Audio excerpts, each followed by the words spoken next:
This is Futurebuilders podcast, and I'm your host, Teemu Uotila. I'm an enthusiastic future explorer working with a Finnish tech company. Together with my guests, we are building the future today. Are you in? This is Futurebuilders podcast with Roy Taylor, CEO and co-founder of Reef, the intelligent image company. Together with him, we'll be finding out what are the ethics of digitizing humans?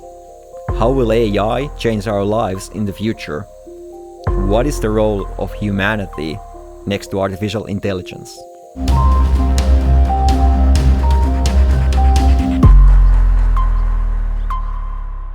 Roy has decades of experience on bringing technology to film, television, video games, and VR. And that's why I asked him to join Futurebuilders podcast. So please, Roy, tell a little more about your background and how you ended up with intelligence images and Ryff.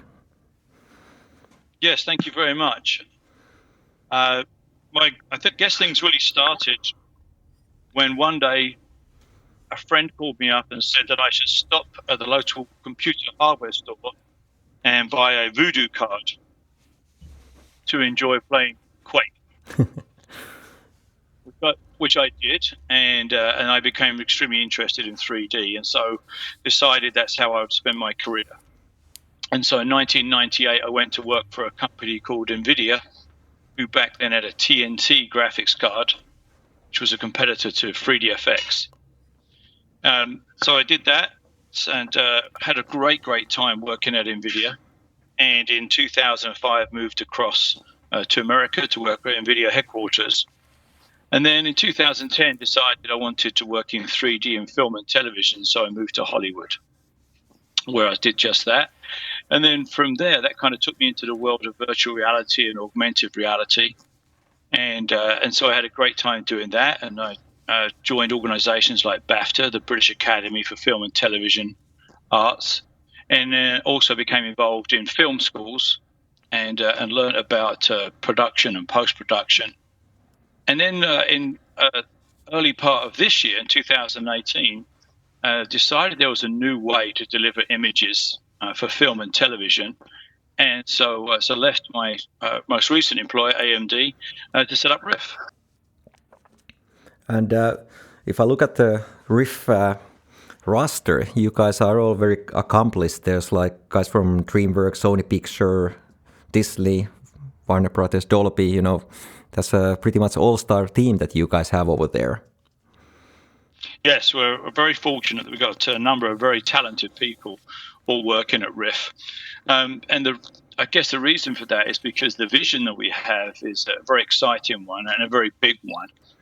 It's never been possible until now to be able to deliver individualized experiences for film and television. Regarding this Ryff and intelligent images, who was the first to sort of like coin this idea? What was the spark? I'd like to claim that it was me, but that was it was not. It was my colleague and my business partner, Mark Turner. Mark had been working on two projects which seemed separate, but he realized were kind of related. One was to file away and to look at where to store 3D assets used in a film.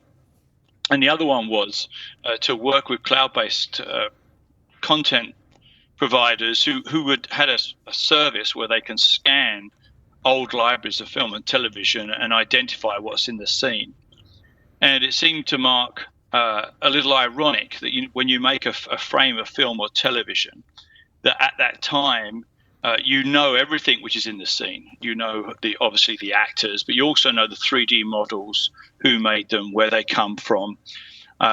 If the thing in the frame is real, then you have a manifest file which tells you everything from where a shirt came from to a table prop. And if it's digital, you have all the metadata. But then when you push final render, all the information and all the edit control that you had is lost. And then ironically, you pay somebody else some years later to go back and tell you what was in the scene when you originally made it, you knew everything.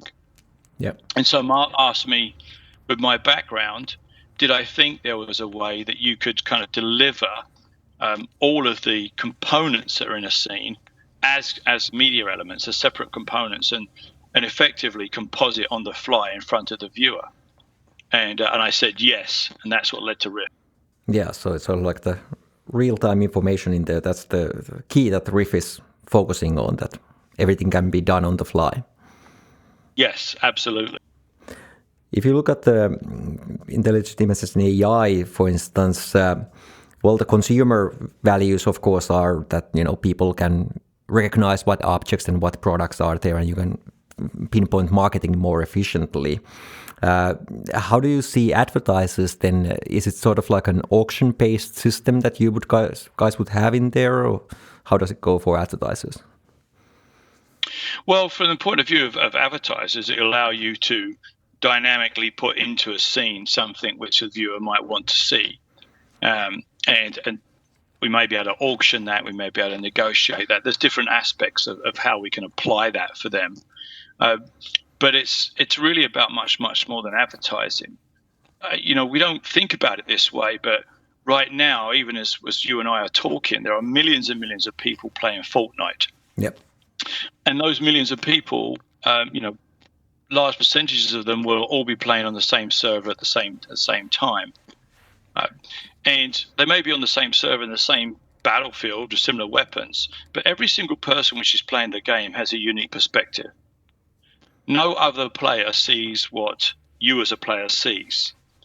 And so we took that concept, that idea, which was a fresh way, if you would like, of looking at how we think about video games, and saying, well, if millions of video game players all can have a unique perspective, why can't millions of film or television viewers have a unique perspective?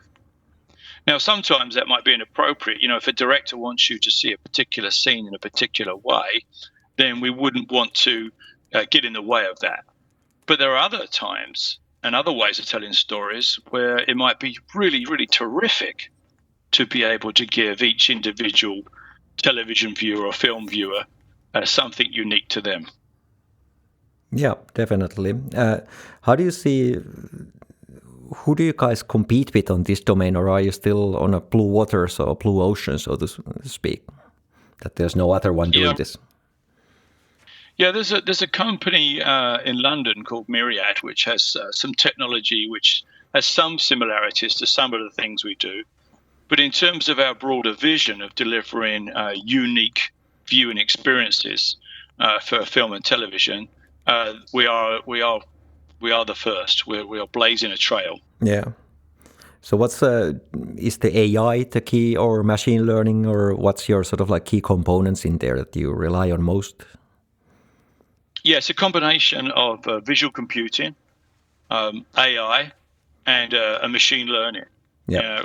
And we are in many respects going to be the poster boy for NVIDIA's vision for real-time ray tracing.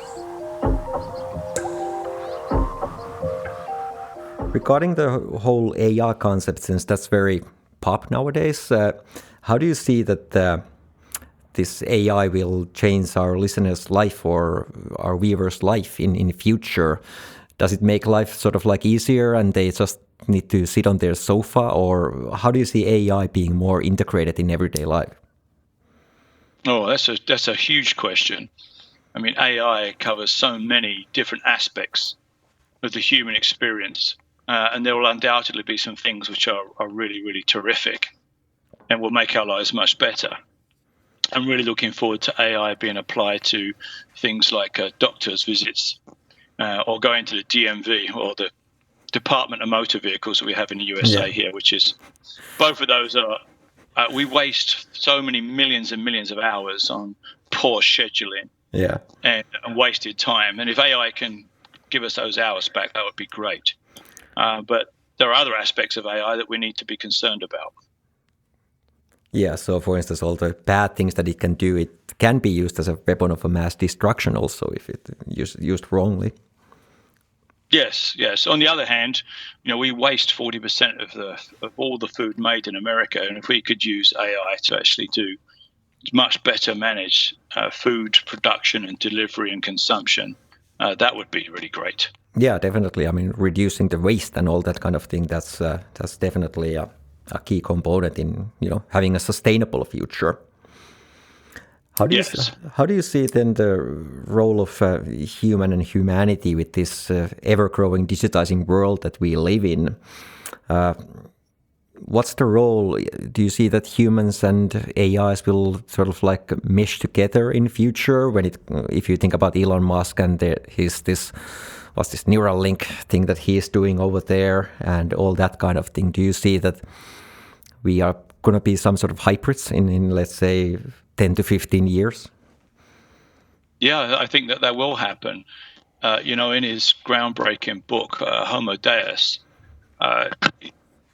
the author actually kind of outlines some of the options for the future, and I definitely think that there will be certain people that will have access to AI, the wealthy or the lucky, and they will be able to do things that other people won't be able to. So, for example, it's entirely possible that those with the access to AI may be able to know everything about everybody they meet. Very simply, and remember everybody's name and all the connections to everybody. So socially, they'll be in a really, really strong position, which will be great. And then there'll be other things that we'll be able to do with AI, to do with the way we entertain ourselves, the way we think about ourselves. One of the things that's really important to understand is what I call the learning of learning. It used to be that it would take 30,000 hours for anybody to become a genius at playing the piano or the violin or something else, or to become an absolute, domain expert in whatever their interest was. But in the future, AI might allow us to be able to learn and to do those things much faster, which will give us great opportunities.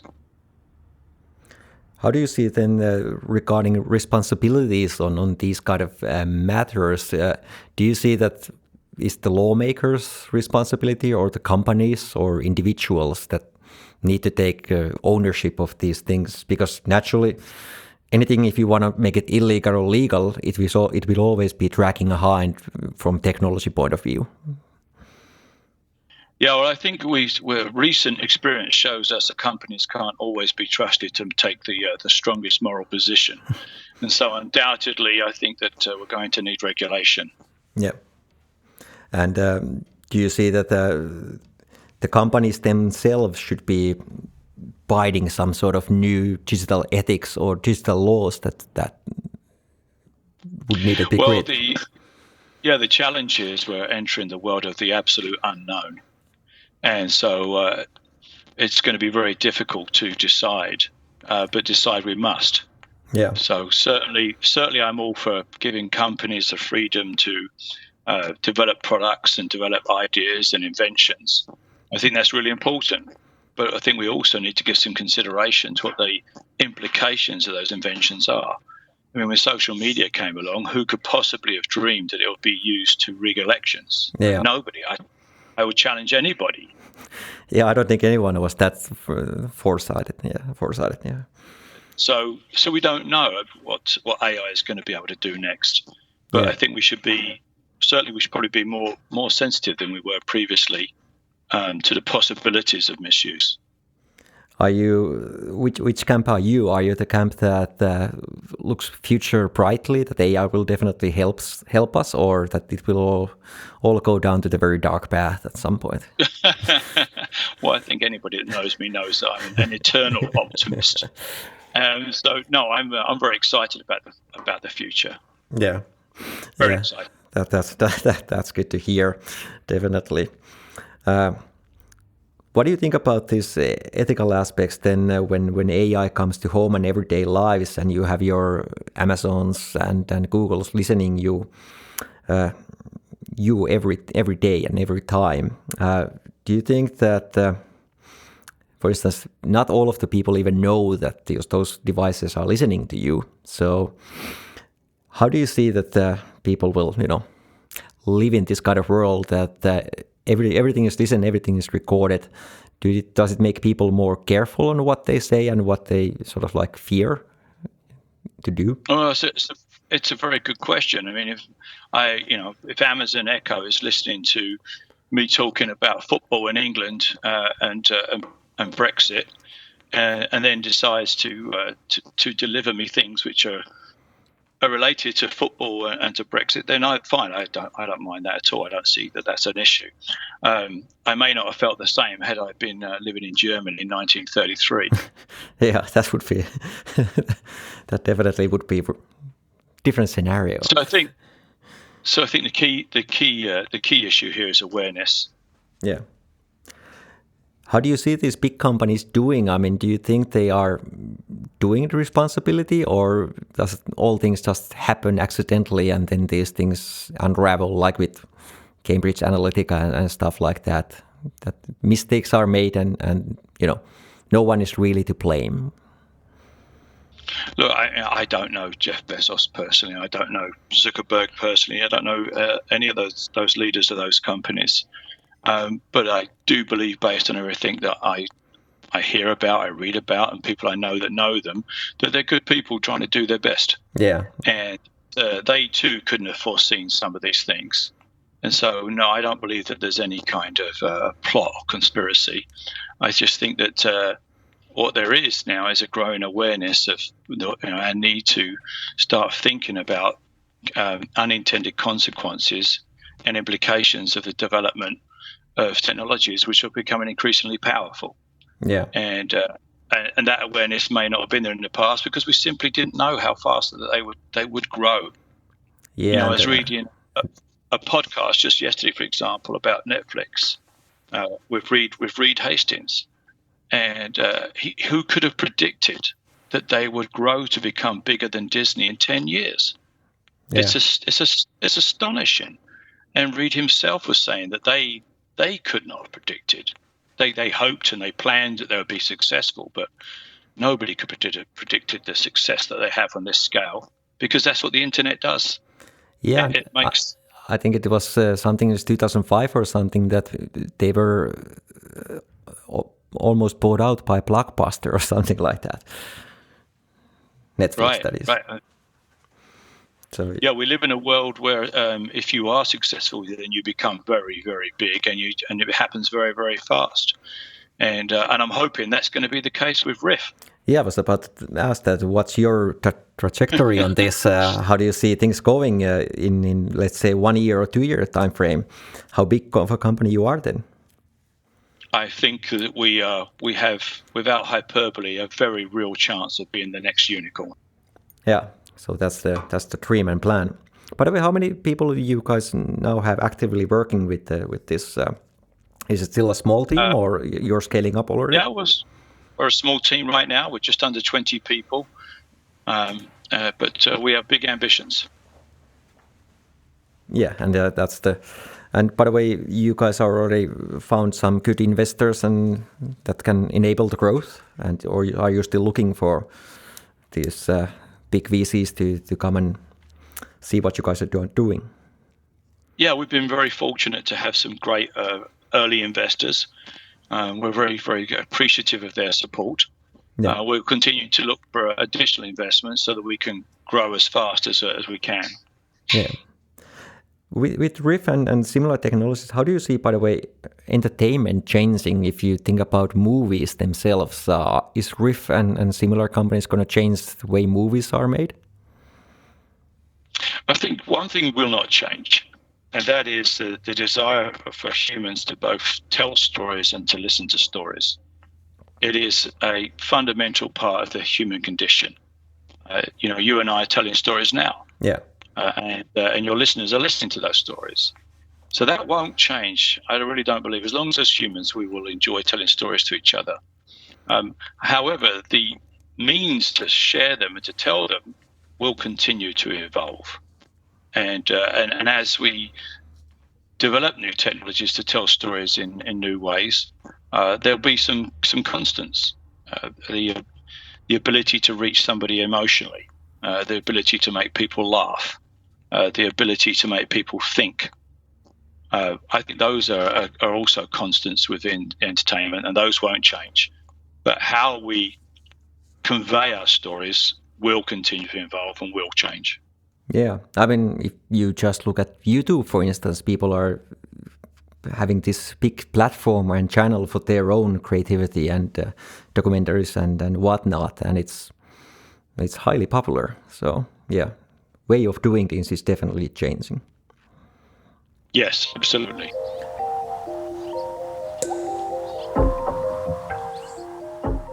How do you see, by the way, when you think about digitizing these humans, and how do businesses, all businesses, would need to take this into account, that people are sort of like, of course, individuals, but as world is digitizing, what are the key things that businesses need to take into account in this changing world? I think that one of the mega trends is we will continue to be the personalization of everything. That the first stage of mass entertainment and mass media was reaching very large audiences. And I think the second stage will be personalizing the message to very, very large audiences. We still have single TV channels and single TV broadcasters with individual presenters that have to try and cater to everybody and keep everybody happy and keep everybody's attention. And as the audiences get bigger and bigger, I think that gets harder and harder to do. In the future, I think that we will have individualized messages. Some of that, I think, will be terrific. Most of that, hopefully, will be terrific. But we'll also have to start thinking about what that means if we always get to hear opinions that we like, and we always get to hear it from people that we like. We may not be challenged in the way that sometimes we should. And so that'll have to be another consideration. But mass personalization will definitely come in. Yeah, that's the one problem, for instance, in Facebook, that it profiles the things that you like, so it will sort of like create this bubble around you, and which is your comfort zone, and then you don't actually know what's happening outside of that, and like you said, you're not going to be challenged. Yeah, absolutely, I agree. The other issue there is that if we're not forced to confront opinions and people that we sometimes don't like, then the other thing that can happen is we lose the ability to articulate our position, to explain it. If we never had to explain it because everybody around us agrees with us, then those mental skills, those verbal skills, may become lost. And I actually see that today, that sometimes people just fail to get their point across, and so they resort to getting angry. Yeah, I mean, communication has always been very hard art to master, and now when we live in this world where everything is sort of like a fast food tech bites that you get, it's going to be even more tougher to get a point across. Absolutely. If you look at these social media things, do you see that being a good or a bad thing, that anyone can be a news anchor in these days? So there's no responsibility on individuals when they are reporting something. Well, again, there's positives and negatives to that. The positive is that we get to hear some things that perhaps we hadn't, and see some points of views that we hadn't. And so that's positive, and I'm very strongly in favor of that. I became a huge fan of Christopher Hitchens, and through YouTube, heard some arguments about why to become an atheist, which I agree with. And today I am a very strong atheist. I wouldn't have necessarily come across his writings and some of the things that he had to say if it hadn't have been for YouTube. So for me, that was an entirely positive experience. Yeah. On the other hand, there are some people that are on YouTube that are, espousing ideas and opinions which are, in the least case, unpleasant, and in the worst case, perhaps sometimes dangerous. And we saw that with the way that terrorism has spread. Yeah. So again, I think what we need to do is to be aware, to be responsible, and to give it thought.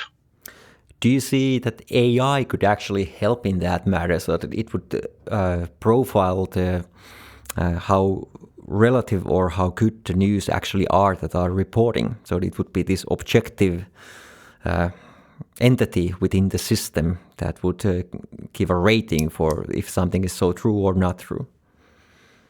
Yes, it could. My concern would be who decides those rules. Yeah. At the end of the day, any AI is only as good as the inputs that it receives, and someone has to do that program.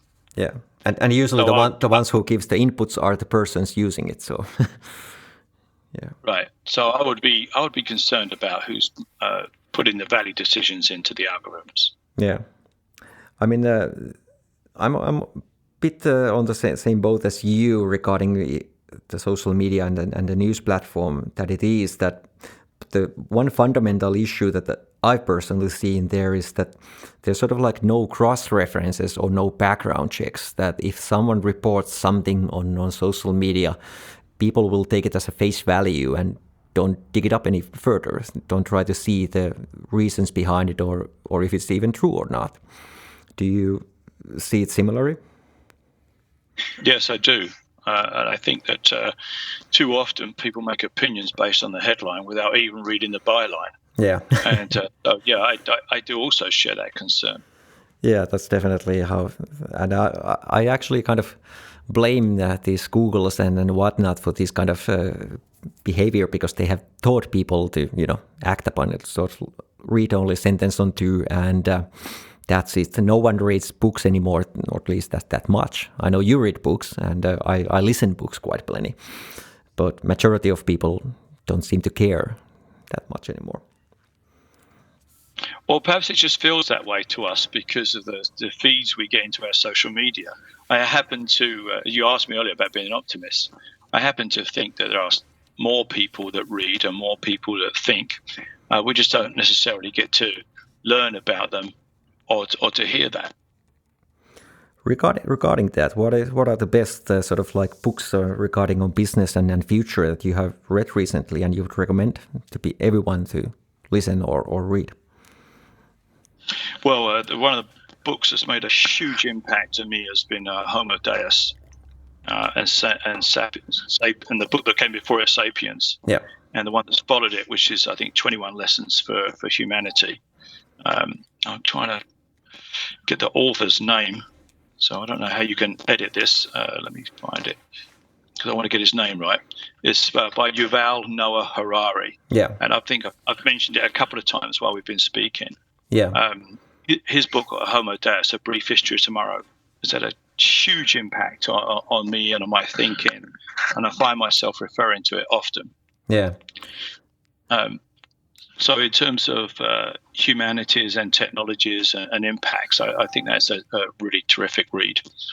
But I also think it's useful to sometimes go back. I just finished reading Winston Churchill's Life and Times of the Duke of Marlborough.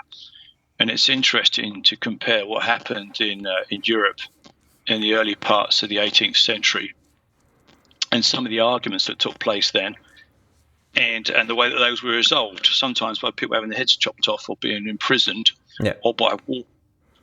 And so as hot under the collar as we get today about some of the things happening in politics in America or in Europe, people might get very, very angry, but that doesn't result in them being imprisoned and having their heads lopped off.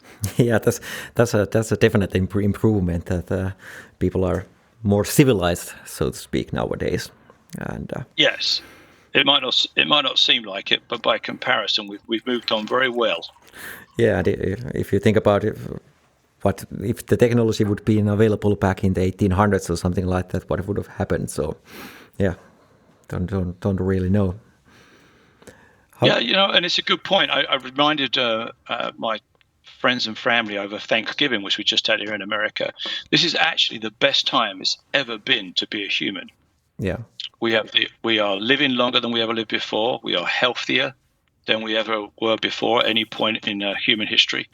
We have the lowest chance of being hurt or being murdered violently than any time before. This is really a really great time, and actually, I think we should all just cheer up a bit. Yeah, That's definitely. I was actually talking about last weekend with my friends about this. That you can fly pretty much everywhere in the world under $1,000 nowadays. You can get around easily, and most of us have to have jobs that you can do anywhere in the world. So you have a quite absolute freedom to choose where you actually work also. So you should definitely be quite happy the way things are and enjoy the moment because, well, don't know if it's going to last forever. So, or at least it's going to change. Yeah, no, I agree. And I have a one-word answer to anybody that talks about the good old days. Dentistry. That's definitely true. Regarding yourself, by the way, Reef is keeping you busy, but any advice for our listeners how to keep yourself active and fit when you are not working? What's your favorite things to do? Well, I used to be a regular runner, but I find that very difficult these days. But I think knees are getting old. Yes, knees are getting old. Everything's getting old. But I do think it's important to stay active, and I think it's good for you mentally as well as physically. Yeah. So get outside. That's my one piece of advice. It's a beautiful world out there. Go take a walk. Yeah, that's people should sometimes leave their devices at home and definitely just enjoy the moment and the nature around them. Yes. Yeah. Yes, try spending a day without electronics. Yeah, that can be actually surprisingly hard. I've done that a few times, and the only way I'm able to achieve this is if I go to some of these ultra runs, running 100 kilometers in a row. Yeah, that will do it. That will give you a good solid 15 to 16 hours without any electronics, and it's actually liberating. But yeah, good. I don't think that's well. I wouldn't recommend that to everyone, but definitely it works for me. How do you then, by the way, on your free time, you said you like to read much, and that's the way you challenge your mind and educate yourself, constant learning? Yes, and try something new. Yeah. My father-in-law is Turkish, and I was very, very impressed that at the age of 72. He learned to speak English. Oh, that's definitely a good thing. Yeah, and in under 2 years, he speaks very, very good English now, and I thought that was just very, very impressive. So, and there are lots of things you can do which can keep pushing yourself. I like to try and cook new dishes. The more difficult, the better. Some of those Turkish dishes definitely are difficult. Yes, but taste really good. They definitely do.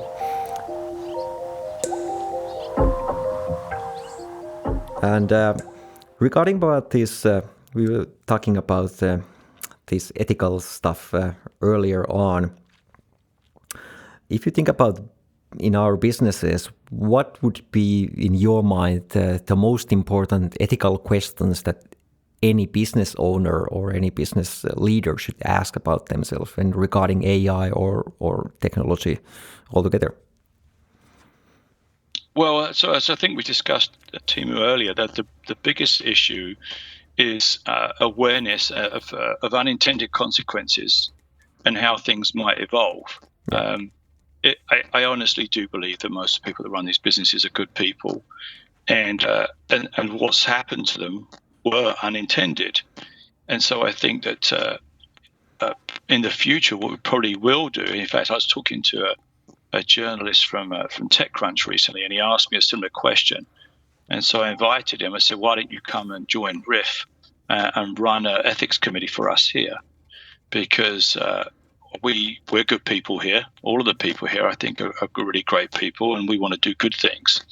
But we would be foolish if we told ourselves that it's impossible that what we're building and developing could ever be used in a bad way. Yeah. Because we don't know how the platform can be misused or developed because technology moves so fast. Yeah. What we can do is commit ourselves to being aware and to being constantly engaged in thinking about the evolution and the development of the platform from the standpoint of ethical use. And so I think in the future, I think it will be increasingly important for companies developing technology to give a consideration to having an ethics committee or an ethics board or people that are looking into the use of what they're building. Yeah. So do you see this ethics committee should be per company, or should it be some nationwide or global-wide ethics committee that would give their advice and insights of things? I think it would be a very good idea for governments to look at this with the notion of leaving companies as free as possible to develop, but whilst also giving consideration to how platforms can evolve. Yeah. And so I think that's probably going to be a good idea, but I think companies should also do it for themselves. Yeah, definitely. Regarding, for instance, you guys showcasing your stuff, so any big events coming in future that you guys are presenting? Yes. We're looking forward to CES. We're going to show some new things there. And probably next year is going to be a huge year for us in terms of speed of development. So we're planning right now on our events. You can expect a number of announcements from us all the way through the year next year. All right, that's very cool. But the CES is your sort of like main focus, that you guys want to come out big time over there? Not as big as we will later in the year, but we will be at CES and we will have some things to share. Yeah, all right, that's cool. And regarding about Reef in general, I mean, you guys are obviously doing well and on verge of something new. How do you see in future? Do you want Reef to be big company, or do you see yourself joining up with some other companies to create something even bigger?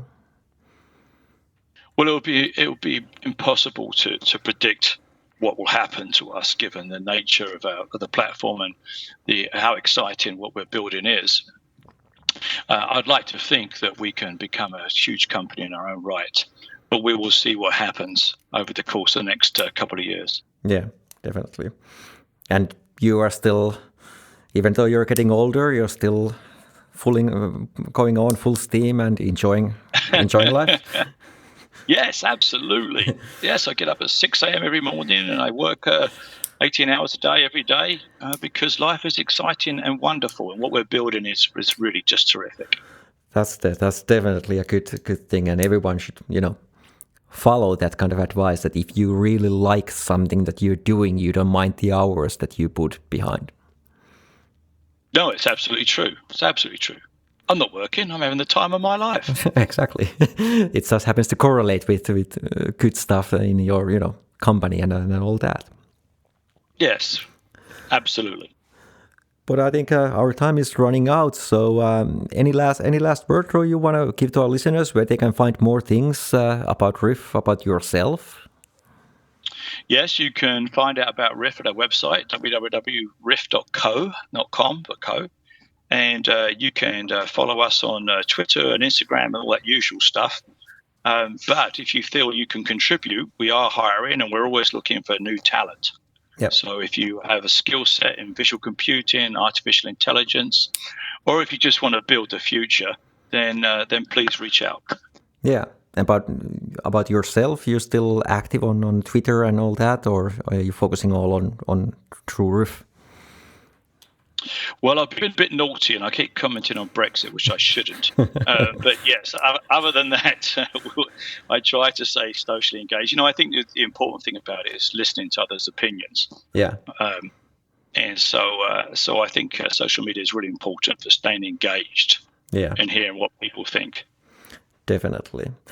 But yeah, thanks for your time, and great to have you on board. And I wish I would be coming to CES this year, or next year, but maybe in 2020. Well, as you know, I'm a huge fan of Finland. I love the country, I love the food, I love the people. In fact, I love everything about Finland. So first chance I can, I'll get back. Yeah, that sounds good. And give me a ring, and we'll definitely catch up. That sounds really, really good. I will. The future is here tomorrow. Join the discussion on our LinkedIn page, We Are Future Builders. And listen to more Future Builders podcast on wearefuturebuilders.com.